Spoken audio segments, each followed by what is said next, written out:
दोस्तों नमस्कार, मैं हूं रोहित कौशिक और आप देख रहे हो पलवल आधिकारिक सनसनी।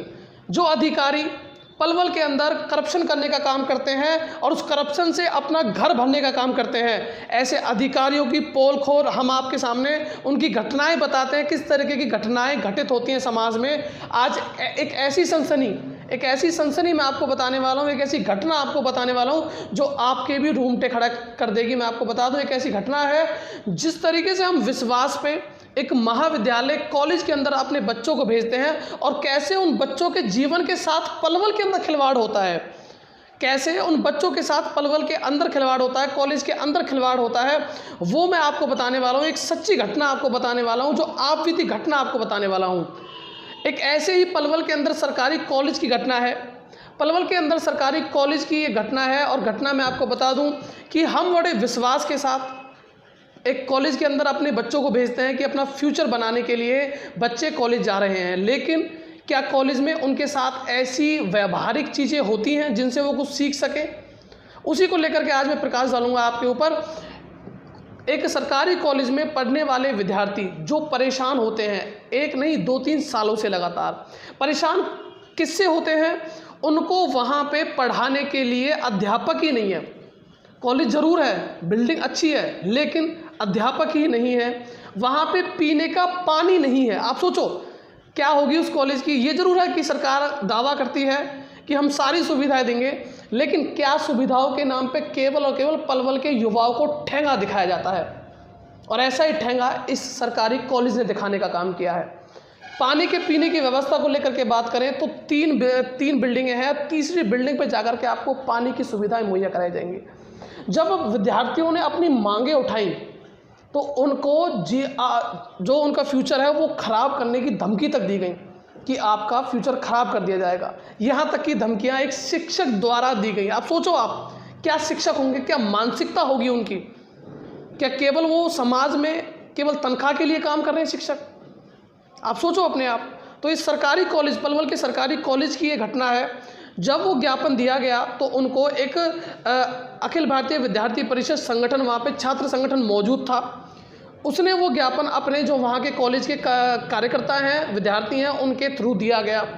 तो उस विद्यार्थी का जीवन की, तुम्हें तो हम देख लेंगे, तुम्हारा जीवन खराब कर देंगे, ऐसा उस विद्यार्थी को बोला गया। ऑब्वियस सी बात है, कोई भी विद्यार्थी दबाव में अपने आप आ जाएगा, लेकिन पलवल का जो छात्र है वो अब दबने वाला नहीं है।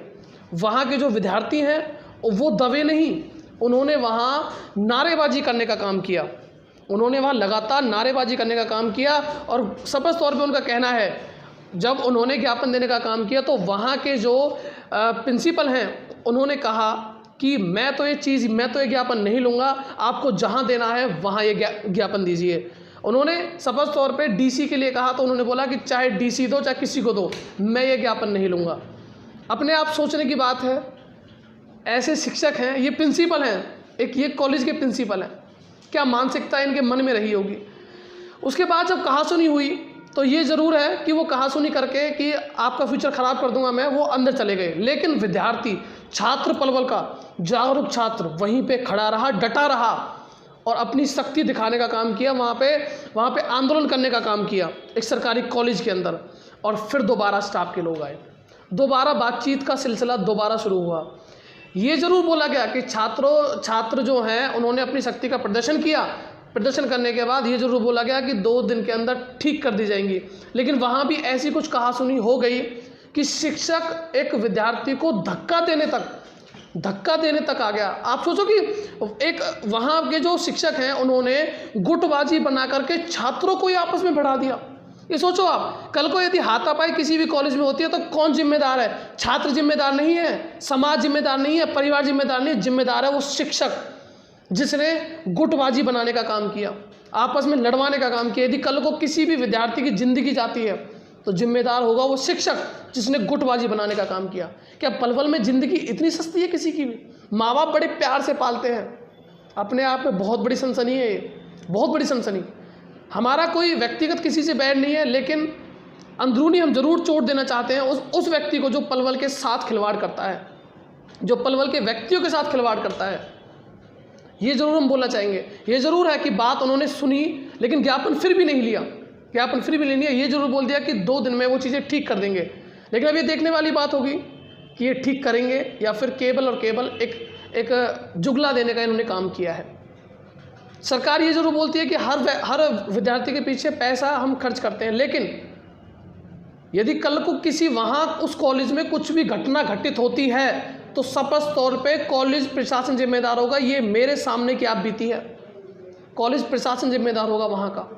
मेरे सामने क्या बीती है, और विद्यार्थियों को गुटबाजी बनाने का काम किया उन्होंने। इवन एक शिक्षक ने यहाँ तक बोलने का काम किया कि जो ये विद्यार्थी हैं इनको आप जा कर के पिटाई कर दो। सोचो क्या क्या क्या मानसिकता होगी शिक्षक की। ये ज़रूर है कि उन्होंने बोल दिया कि 2 दिन में चीज़ें ठीक कर देंगे, लेकिन पलवल के साथ दगाबाजी तो नहीं होगी। स्पष्ट तौर पे मैं ये बता दूं कि जो वहाँ पे छात्र संगठन था उस टाइम पे, उन्होंने स्पष्ट तौर पे बोला यदि चीज़ें ठीक नहीं होती है तो एक बड़ा आंदोलन करने का काम करेंगे, और जो वहाँ पे जो प्रिंसिपल बैठते हैं उनको रोड पे लाने का काम करेंगे। स्पष्ट तौर पे उनका कहना है। ये देखने वाली बात होगी कि आगे क्या प्रतिक्रिया होती है जो ये घटना है। लेकिन आप सतर्क रहिए, सुरक्षित रहिए। पलवल में आपको किसी भी ऐसी चीज़ को यदि आपको लगता है कि कोई अधिकारी करप्ट है, करप्शन फैलाने का काम कर रहा है, तो हमें ज़रूर बताएं। हम उनसे व्यक्तिगत कोई बात नहीं करेंगे, लेकिन उनको अंदरूनी चीज़ें ज़रूर उनको याद कराने का काम करेंगे। बने रहिए हमारे इस खास कार्यक्रम पे। आप सभी का यह शो देखने के लिए धन्यवाद।